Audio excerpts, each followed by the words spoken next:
In the quiet town of Romford, tucked behind a chain-link fence and a row of half-forgotten warehouses, there was a greenhouse no one remembered building. Locals called it the eating plant, though no one quite knew why. It sat there, swallowing sunlight in silence, surrounded by rumors as tangled as the vines creeping under its glass roof. The story began one spring morning when Mrs. Pritchard's dog, Benny, came back from his usual walk near the industrial estate with a leaf stuck to his fur bright green, glossy and pulsing faintly like it was breathing. Mrs. Pritchard tried to pull it off, but it clung stubbornly to her fingers before falling to the floor with a soft sigh. The next day, the patch of grass where it landed had grown taller, thicker, almost jungle-like. Soon, kids from the neighborhood started sneaking out to see the greenhouse for themselves.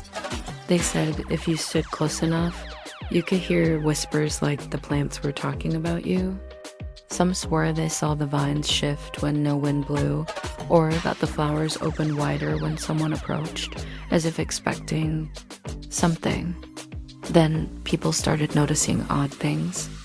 Mailboxes filled with petals dot streetlights covered in moss overnight. The old fountain in the square now bloomed with lily that hadn't been planted by any gardener. Nature was expanding, subtly, confidently, as if Romford itself was being gently reclaimed. The council sent a team to investigate, but the greenhouse refused to open. Tools rusted in their hands and keys bent like soft metal. It was almost as if the place decided who could enter. One botanist, Dr. Leary, claimed the roots reached beneath the streets, connecting every tree and blade of grass in the town like a living network. "It's intelligent," she whispered in a TV interview, her eyes shining. "It's listening." Then came the disappearances. Not of people exactly, but of things.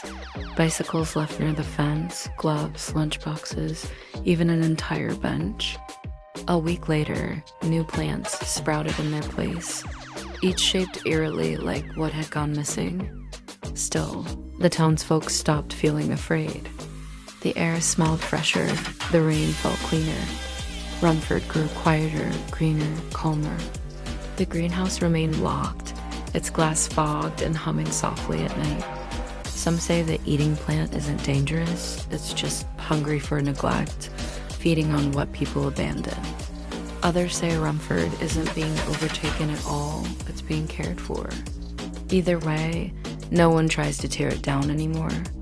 They've learned it's better to let the plant eat.